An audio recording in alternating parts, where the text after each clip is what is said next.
Well, hello from the rectory, where, like everyone else, Karen and I are stuck in quarantine over these next few days and weeks. But we do want to let you know that we are praying for you as small group leaders because we're so aware of how, in this difficult time for us all, you're carrying extra burden. And a verse that's really meant a lot to us as we walk through this Easter week, remembering how Christ went through Gethsemane and the walk to Calvary and then to the cross for us. And now, of course, is gloriously risen and present with us. That he knows all that we're going through, all the trials we face, and he is present with us in them and has triumphed indeed over them.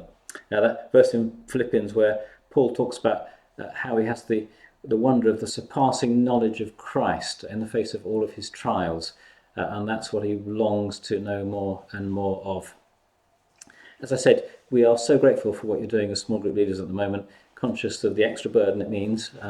But let's remember at this time that Christ is our chief shepherd. That's the good news we have. We have a wonderful shepherd over us all as God's people.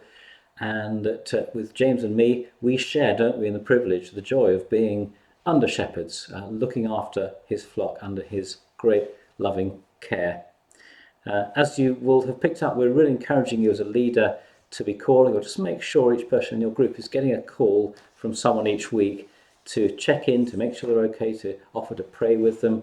And the good news again on this is that it doesn't mean, as we recognise the pastoral value of small groups in this kind of time, especially, doesn't mean that we as leaders have to carry all the burden ourselves. Just a quick glance at 1 Timothy reminds us that, as Paul says there, it's actually the immediate family of a believer who have the primary responsibility for caring for that person. So where people have local family living with them or close by, let's look to them to be giving that support wherever possible, and then let's prioritise looking after those that maybe don't have that kind of support, and make sure the church family is there for them.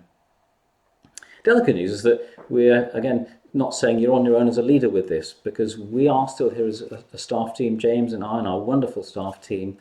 So please just pick up the phone, let us know if you have any questions or problems or need some prayer and support. And also the wonderful pastoral team are around through Barbara Drake. So again, do get in touch with them if you think they're able to just help with some advice maybe, or pray, or give a bit more practical support to you as well.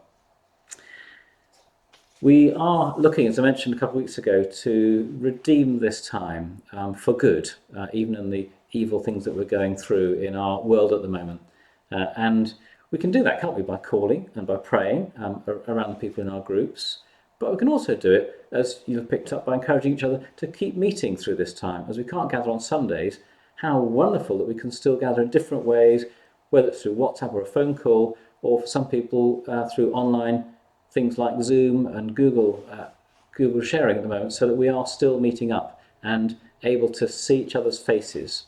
So again, we'd really encourage you to try and keep doing that if you can, even over these Easter weeks where we normally have a little bit of a break. And if you need help with the technology, do just give us a call. We'll try and help with pressing the right buttons at the right time. But let's make use of the technology God's given us to help us to keep in touch with each other. We haven't provided particular studies for this next week or two, so thank you to leaders for just showing initiative and just going ahead and studying something. Or we just encourage you to either look at the sermon from the Sunday previously, the passage, maybe the coffee question that comes from that, the application points the preacher drew out, or just pick a psalm. We've been looking with the student group, Karen and I, at Psalm 90, Psalm 91. Good psalms for Easter would be Psalm 16 and Psalm 110 that we're looking at in our evening sermons these next 2 Sundays. We will be in touch after Easter with some further thoughts for the plans for small groups next term. Just one thought James and I have been having is that since we're not able to see each other's faces on a Sunday, but we love seeing each other for prayer focus, what about doing a couple of extra prayer focuses over this next period through to the end of July, so that we have more chance to gather as a church and see each other's faces again? You'll have a separate message about that, because we'd love your thoughts on that. A few groups may also want to meet up after the 10 a.m. for a quick live stream discussion and talk about how it was and what was helpful for you.